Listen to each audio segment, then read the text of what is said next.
Hello बच्चों, आप सभी प्यारे बच्चों को मेरा नमस्कार। मैं वीरेंद्र और आज हम लोग बात करने वाले हैं इकोनॉमिक्स सब्जेक्ट से रिलेटेड।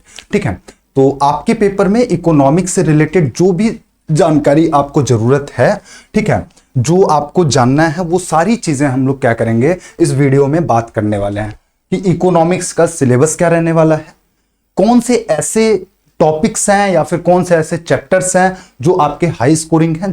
मतलब एक होता है ना कि हम लोग सोचते हैं कि भाई ऐसे कौन से चैप्टर्स हम पढ़ लें जिसपे मतलब जिन चैप्टर्स को हम प्रायोरिटी पे रखें। ठीक है, तो अगर इस टाइप का भी अभी हम लोग बात करेंगे, सब कुछ बात करेंगे। ठीक है, प्लस आपका ट्रेंड एनालिसिस कि 2026 में किस तरीके के क्वेश्चन, मतलब किस सेट में किस चैप्टर से कितने क्वेश्चन पूछे जा रहे हैं, इसके बारे में बात करेंगे। प्लस आपका पीवाईक्यू का क्या रोल है। ठीक है, पीवाईक्यू का क्या रोल है एग्जाम में। प्लस हम लोग देखेंगे कि स्टडी मटेरियल क्या होगा। ठीक है, चलिए तो हम लोग स्टार्ट करते हैं। सबसे पहले आप सभी को पता होना चाहिए कि भाई बैचेस आप लोग अब परचेस कर सकते हैं और अभी आपका 5 अगस्त तक आपके लिए 500 रुपए का डिस्काउंट है। जो भी बैच आप परचेस करना चाहेंगे, चाहे उमंग प्रो करना चाहेंगे, चाहे उमंग 1.0 करना चाहेंगे।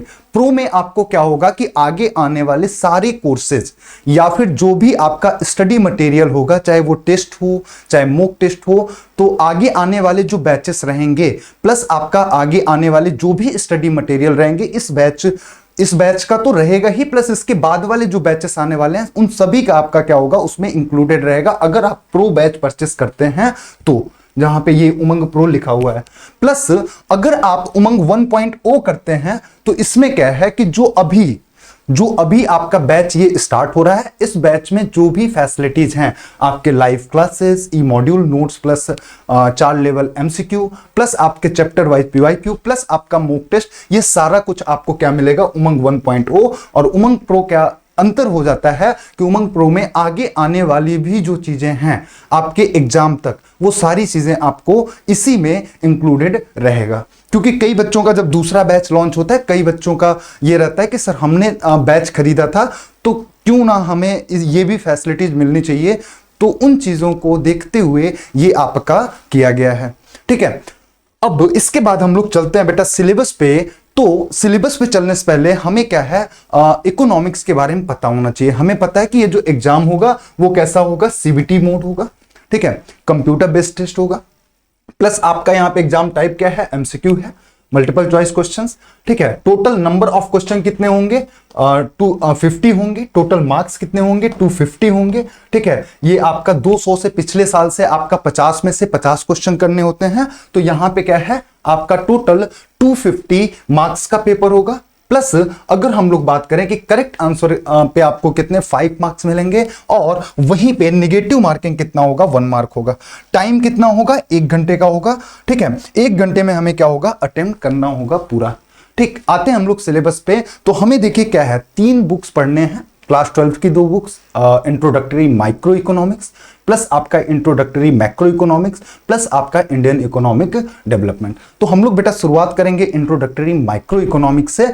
और एक चीज और बताता चलूं कि लगभग आपका 50% पेपर जो होता है, मैं कह रहा हूं लगभग, कभी हो सकता है 26 क्वेश्चन पूछ रहा हो आउट ऑफ 50, कभी आपका 23 22 ही पूछता है, कभी आपका 27 पूछ लिया, तो लगभग आपका 50% जो पेपर होता है वो आपका मैक्रो इकोनॉमिक्स से आता है। तो पहली चीज अगर हमें सबसे ज्यादा फोकस किसी पे करना है तो वो आपका मैक्रो इकोनॉमिक्स हो गया। ठीक है, लेकिन अब हम लोग एक एक करके, वैसे आप सभी ऑलरेडी क्लास 12 के चैप्टर्स देख चुके होंगे कौन से चैप्टर्स हैं, और इससे पहले जो एक वीडियो आई थी जहां पे हम लोगों ने 2026 का एनालिसिस किया था पेपर का, वहां पे भी आप लोगों ने देखा है। तो ये चैप्टर्स के नाम आपको पता है। इसमें हम लोग टॉपिक्स के बारे में कुछ बात कर लेते हैं। अगर देखिए एक एक टॉपिक पे जाएंगे तो बहुत टाइम लग जाएगा। ठीक, अब जैसे इंट्रोडक्शन जो माइक्रो इकोनॉमिक्स का है, इसमें हमें क्या माइक्रो इकोनॉमिक्स समझना है, प्लस आपका माइक्रो इकोनॉमिक्स और मैक्रो इकोनॉमिक्स में डिफरेंस क्या है। ठीक है, उसके बाद हम लोग आएंगे central problems of an economy, और ये बड़ा इंपॉर्टेंट हो जाता है। इसी में हमारा एक कॉन्सेप्ट आता है पीपीसी। ठीक है, उससे क्वेश्चंस बनते हैं आपके, central problems of an economy से क्वेश्चन बनते हैं, माइक्रो इकोनॉमिक्स से डायरेक्ट क्वेश्चन पूछ लिए जाते हैं। तो ये जो इंट्रोडक्शन वाला पार्ट है, इससे भी 1 से 2 क्वेश्चन आपके ऑन एवरेज बनते हैं। किसी पेपर में हो सकता है एक भी ना हो, किसी शिफ्ट में, लेकिन ऐसा नहीं है। अगर एवरेज देखेंगे, ठीक है, तो 1 से 2 क्वेश्चन आपको देखने को मिल जाते हैं। अब इसी में हम लोग जैसे बात करें कि इस चैप्टर में सबसे ज्यादा किस टॉपिक से अभी तक क्वेश्चन पूछा गया है, तो एक तो आपका पॉजिटिव एंड नॉर्मेटिव इकोनॉमिक्स जो है, प्लस आपका प्रोडक्शन पॉसिबिलिटी कर्व जो है पीपीसी। ठीक है, इन दोनों टॉपिक से आपके क्या है क्वेश्चंस पूछे जाते हैं। और यहां पे हम लोग देखेंगे नॉर्मल एमसीक्यू प्लस आपके मल्टीपल ऑप्शन के क्वेश्चंस देखने को मिलेंगे। ठीक, आगे हम लोग बात करेंगे बेटा सेकंड चैप्टर पे आएंगे कंज्यूमर बिहेवियर एंड डिमांड। ठीक है, तो इसमें सबसे इंपॉर्टेंट चीज पे आते हैं जहां से आपका क्वेश्चन बनता ही बनता है, प्राइस इलास्टिसिटी ऑफ डिमांड। ठीक है, ये टॉपिक्स आप देख लीजिएगा। यहां पे आप देखेंगे कि कहां से आपका जैसे कंज्यूमर इक्विलिब्रियम में किस कंडीशन में पहुंच रहा है। ठीक है, अब उसके बाद हम लोग देखेंगे कि डिमांड कर्व आपका किस तरीके से शिफ्ट हो रहा है। ठीक है, इसी में हम लोग इंडिफरेंस कर्व पढ़ेंगे और भी चीजें, प्लस आपका price elasticity of demand most important इस चैप्टर का, जहां से आपका क्वेश्चन 101% आना ही है और हर पेपर में आना है।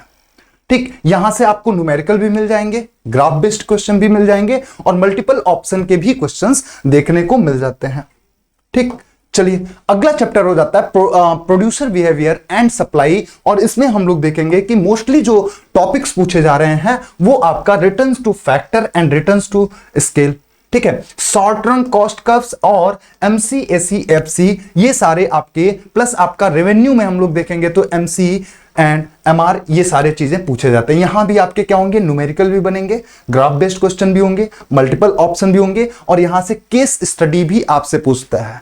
ठीक है, केस स्टडी के भी क्वेश्चन पूछते हैं। चलिए आगे हम लोग बढ़ेंगे, नेक्स्ट चैप्टर पे देखेंगे forms of market and price determination. ठीक है, इसमें हम लोग देखेंगे कि कहां किन टॉपिक से क्वेश्चन पूछे जा रहे हैं, तो आपका परफेक्ट कंपटीशन हो गया।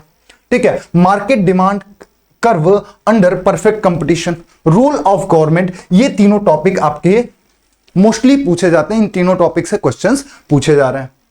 कैसे क्वेश्चन है, ग्राफ बेस्ड क्वेश्चन देखने को मिल जाएंगे, मल्टीपल ऑप्शन क्वेश्चन देखने को मिल जाएंगे, नॉर्मल एमसीक्यूज देखने को मिल जाएंगे।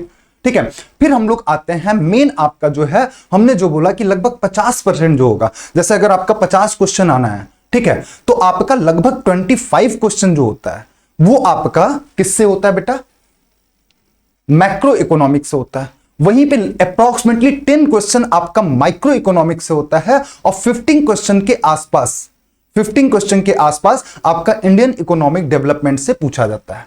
ठीक है, तो यहां पे हम लोग इसमें अगर हम लोग इंपॉर्टेंट चैप्टर की बात करें, national income accounting, money and banking, determination of income and employment. ठीक है, उसके बाद आपका ओपन इकोनॉमी, यहां पे सारे चैप्टर्स आपके, इंट्रोडक्शन वाला अगर हम छोड़ दें तो बाकी की ये 5 चैप्टर किसी से भी आपका ऑन एवरेज 4 क्वेश्चन से कम नहीं रहेगा पेपर में, और किसी एक चैप्टर से बेटा 4 क्वेश्चन बहुत होते हैं। नेशनल इनकम से तो 7-8 क्वेश्चन तक पूछे जाते हैं।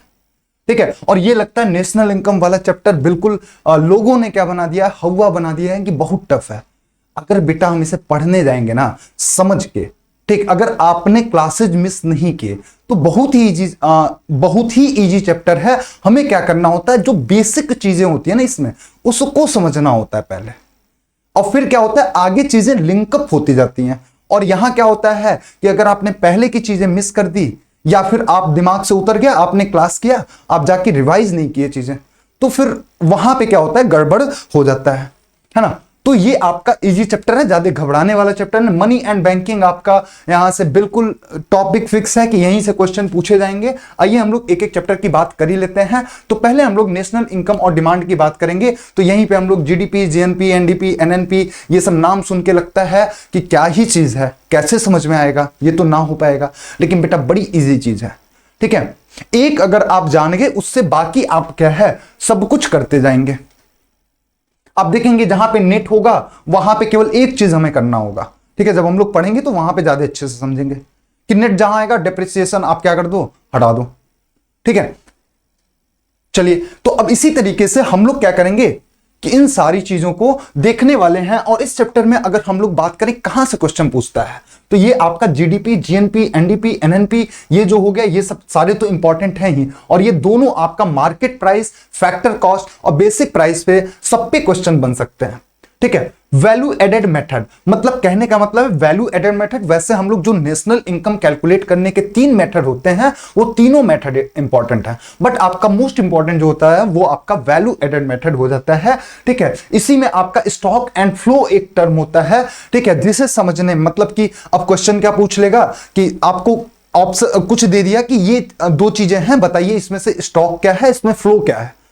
और बच्चे क्या करते हैं, यहां पे कंफ्यूज होते हैं और क्वेश्चन गलत कर देते हैं। तो हमें क्या करना है, स्टॉक एंड फ्लो से क्वेश्चन बनते रहते हैं। ठीक है, उसके बाद आपके गुड्स के टाइप्स कौन कौन से हैं, यहां से भी आपका क्वेश्चन हमें देखने को मिलता है। क्वेश्चन यहां पे न्यूमेरिकल भी मिल जाएंगे, प्लस आपका मल्टीपल ऑप्शन क्वेश्चन भी मिलेंगे, प्लस आपका सीक्वेंस टाइप या फिर अरेंजमेंट टाइप के भी क्वेश्चन देखने को मिल जाते हैं। अगला chapter determination of income and employment. ठीक है, तो यहां पे हम लोग देखेंगे ये आपके सारे टॉपिक्स हैं जो हमें पढ़ने होंगे, और इसमें मोस्ट इंपॉर्टेंट जहां से आपका ये जो आपका एवरेज प्रोपेंसिटी कर्व होता है या फिर आपका APS, MPC, marginal propensity curve, ठीक है, ये सारा कुछ हमें क्या करना होगा, ये सारा कुछ हमें क्या करना होगा, पढ़ना होगा। Marginal propensity to consume, marginal propensity to save, ठीक है, उसके बाद एवरेज प्रोपेंसिटी टू कंज्यूम, ये जो आपके हैं यहां बिल्कुल ही इजी टॉपिक है और क्वेश्चंस बनते हैं। ठीक है, फिर हम लोग आएंगे आपका एडीएएस अप्रोच पे। ठीक है, फिर हम लोग देखेंगे इन्वेस्टमेंट मल्टीप्लायर, इजी टॉपिक है बट क्वेश्चन हमेशा देखने को मिलेंगे, एंड इट्स वर्किंग।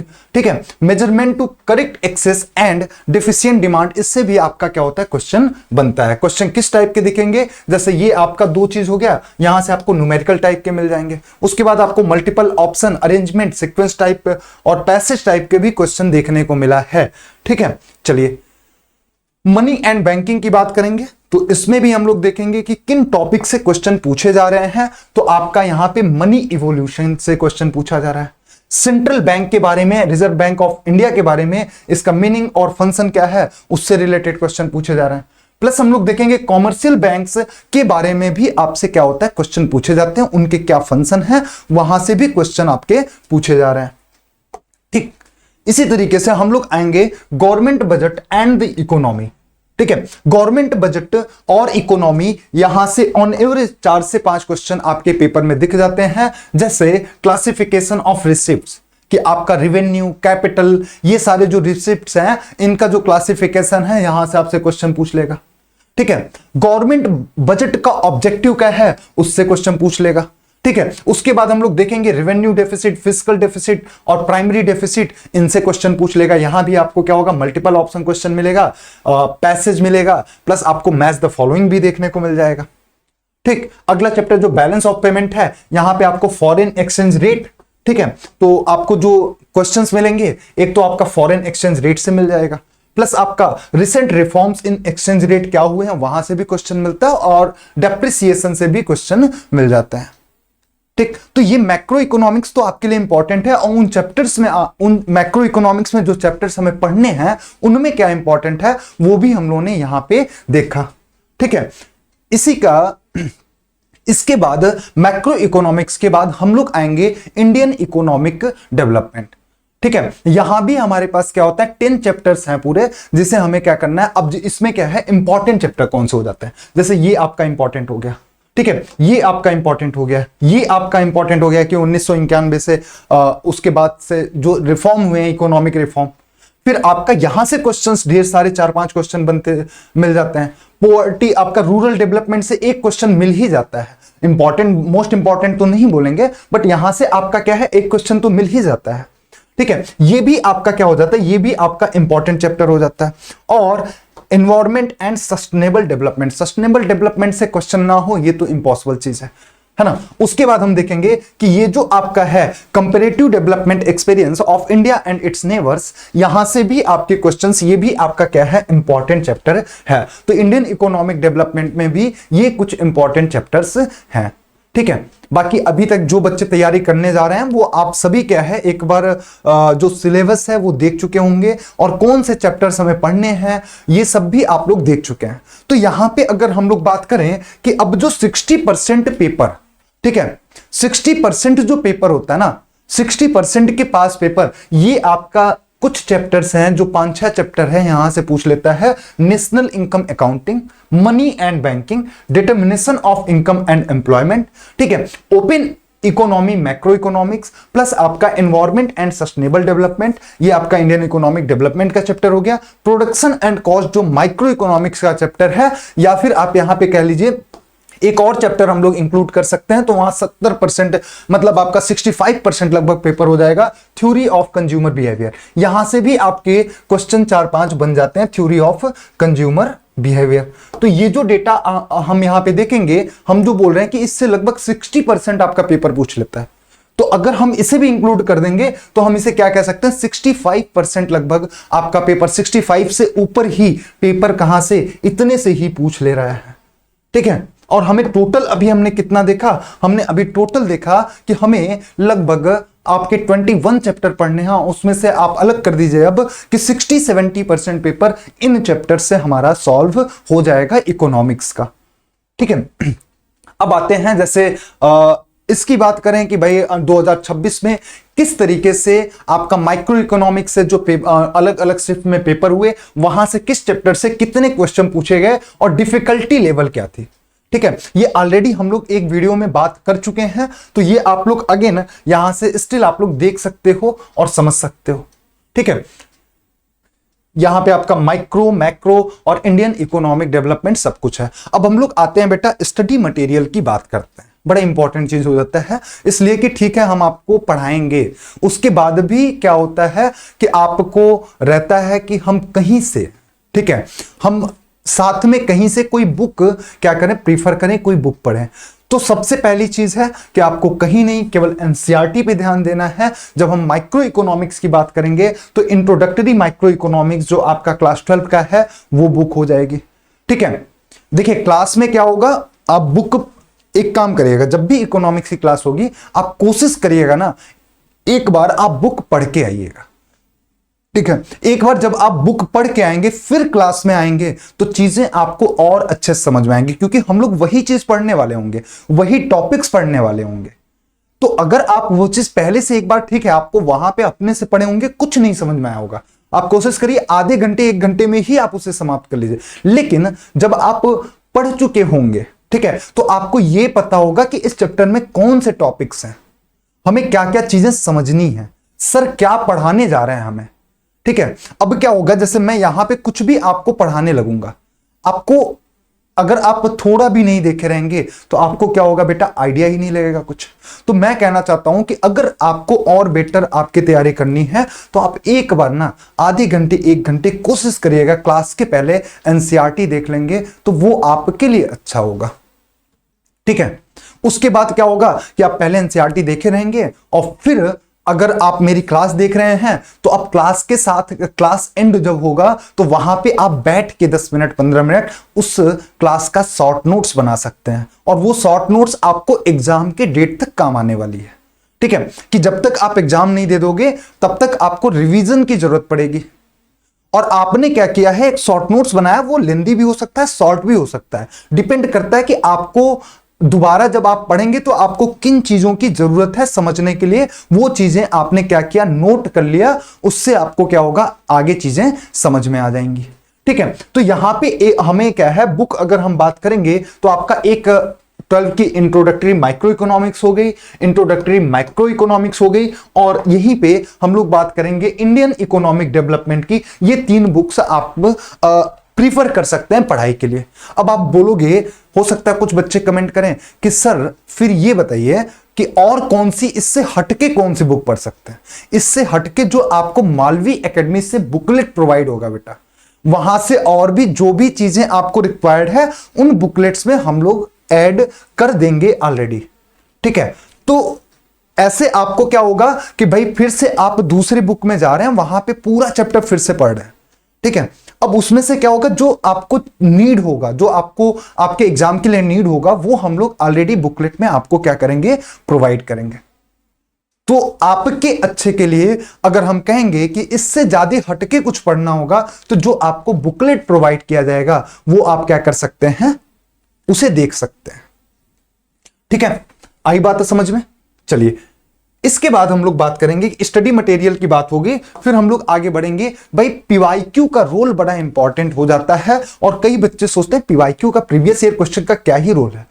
कई बार आप देखेंगे ना, जो आपका पेपर होता है, आप पिछले 2-3 साल का पेपर सॉल्व किए होंगे, ठीक है, अगर मन से सॉल्व किए होंगे समझ के, तो उसी टाइप के, सेम टाइप के, या फिर कभी कभी सेम क्वेश्चंस आपके क्या हो जाते हैं, रिपीट हो जाते हैं। तो पीवाईक्यू का रोल आपके पेपर में बड़ा ही इंपॉर्टेंट है, ठीक है। जैसे जो न्यूमेरिकल पूछ रहा है, पूछेगा तो उन्हीं टॉपिक से ना बेटा, हो सकता है उसमें थोड़ा आपका क्या हो, थोड़ा सा क्वेश्चन को घुमा दे, उसके लिए हम प्रिपेयर रहेंगे। बाकी जो आपका पीछे पूछा गया है, पूछेगा उन्हीं टॉपिक से, क्वेश्चन बनेगा उन्हीं टाइप टॉपिक से, ठीक है। तो हमें क्या होगा, पीवाईक्यू का रोल रहता है, सबसे पहला रोल हो गया कि हमें क्या होगा, पेपर समझने में कि एक्चुअल में क्या सिलेबस है, क्या टॉपिक्स इंपॉर्टेंट है हमारे पेपर के लिए, वो आपका हो जाएगा। कहने का मतलब है decoding the NTA blueprint, pattern and trends, कि भाई प्रीवियस ईयर से हम ये पता कर पाएंगे कि एनटीए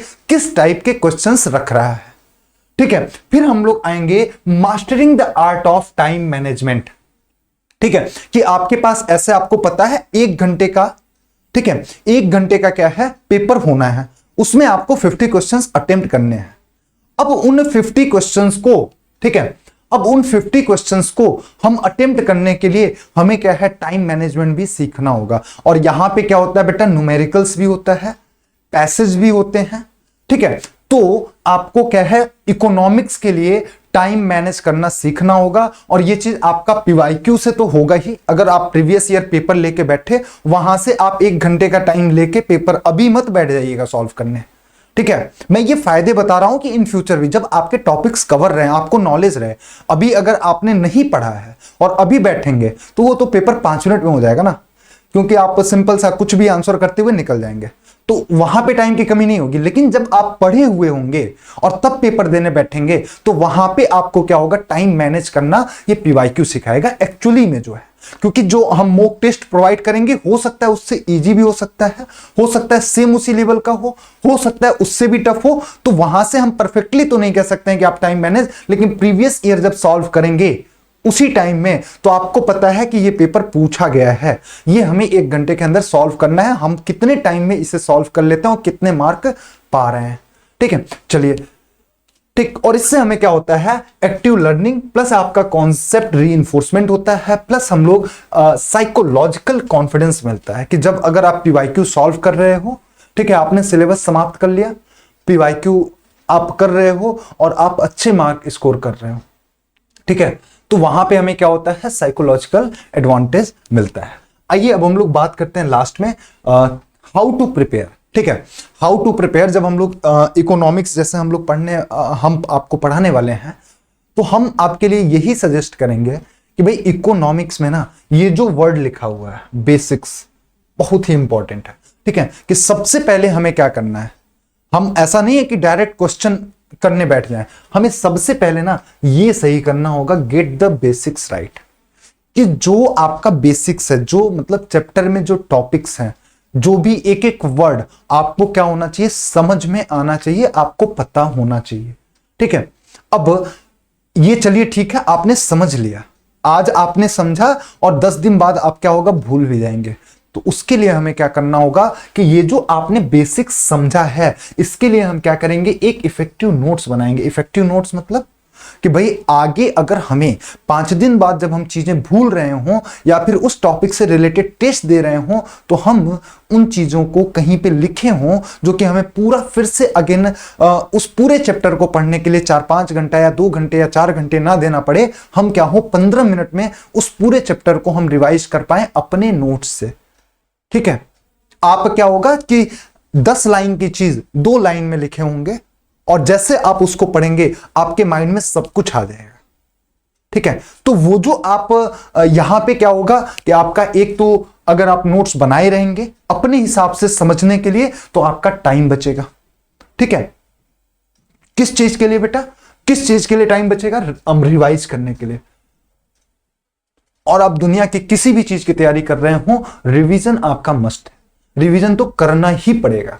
बिना रिवीजन के हम कितने भी 30 मार्क खा हो, ठीक है, आप पढ़ोगे और उसे 15 दिन, 20 दिन, 1 महीने, 1.5 महीने, इससे ज्यादा आप माइंड में नहीं रख पाओगे। आप चीजों को भूल जाएंगे, और भूल जाएंगे तो फिर ठीक है, फिर से दोबारा करना पड़ेगा वही चीज। तो हमें क्या करना होगा, पहले बेसिक तो राइट करना ही होगा, फिर हमें इफेक्टिव नोट्स बनाना होगा जिससे हम उससे क्या कर पाए, रिवीजन कर पाए। तो ये 3 पॉइंट तो बेटा मोस्ट इंपॉर्टेंट है कि ये 3 चीज हमें करना ही होगा अपने प्रिपरेशन में, ठीक है। उसके बाद हमें क्या करना होगा कि जब आपका चैप्टर समाप्त हो तो उससे रिलेटेड आपको जो मालवीय एकेडमी क्वेश्चंस देगा प्लस जो वीकली टेस्ट होगा, ये सारी फैसिलिटीज जो दी जा रही हैं वो आप लोगों के अच्छे के लिए, कि भाई आपने क्या हुआ, चैप्टर समाप्त किया, अब वहां पे आपको क्वेश्चंस चाहिए प्रैक्टिस के लिए। आपको अगर आप पीवाईक्यू भी देने जाएंगे तो ऐसा तो है नहीं कि चैप्टर वाइज आपको मिलेगा, ठीक है, या फिर आप क्वेश्चन ढूंढने जाएंगे चैप्टर वाइज तो उसमें आपको दिक्कत होगी। तो यहां पे हम आपको क्या करेंगे, प्रैक्टिस के लिए भी क्वेश्चन देंगे। तो आपका जितना ये इंपॉर्टेंट है ना, उतना ही प्रैक्टिस इंपॉर्टेंट है। प्रैक्टिस क्या होगा कि आपको नई चीजें भी कुछ अगर मान लीजिए मिस हुआ है तो वो भी आपको कहां से आएगा, प्रैक्टिस से आएगा। और किसी टॉपिक को और कंठस्थ करना है, कहने का मतलब है और स्ट्रॉन्ग करना है, तो उससे रिलेटेड आप जितने क्वेश्चन करोगे, अगर आपने बेसिक समझा है तो, ऐसा नहीं है उस टॉपिक को पढ़े ही नहीं, प्रैक्टिस करने बैठ गए, ठीक है, तो फिर नहीं होगा। हम क्या कह रहे हैं कि आपका ये 3 होना चाहिए और फिर आप प्रैक्टिस करोगे, ठीक है। उसके बाद ये भी बड़ा इंपॉर्टेंट हो जाता है, इंट्रोस्पेक्ट आफ्टर प्रैक्टिस।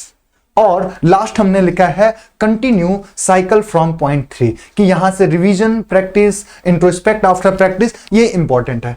और हम लोग मिस्टेक क्या करते हैं बेटा, हम लोग मिस्टेक क्या करते हैं, पॉइंट 3 पे रुक जाते हैं कि रिवीजन करना भूल जाते हैं हम लोग। चलिए ठीक है, बेसिक्स हमने क्लास हमने यहां पे लिया, आपने क्या हुआ, उसे देखा क्लास को, ठीक है। उसके बाद हमने क्या हुआ कि आपने, चलिए ठीक है, उस क्लास के टाइम एक इफेक्टिव नोट्स भी बना लिए, लेकिन फिर कहां चूक होती है, उसके बाद क्या होता है, आपके मेहनत की बात आती है, ठीक है। ये तो चलिए टीचर ने क्लास लिया, आपने कोर्स परचेस किया, आपने क्लास किया, नोट्स बनाया, लेकिन फिर आप ये जो रिवीजन है ना और प्रैक्टिस है, जैसे हम देखते हैं कि जितने बच्चे एनरोल्ड हैं लगभग उसमें से 50% बच्चे टेस्ट देने आते ही नहीं। हम लोगों के पास तो डेटा आता है ना, कौन सा बच्चा टेस्ट दे रहा है, कौन सा नहीं।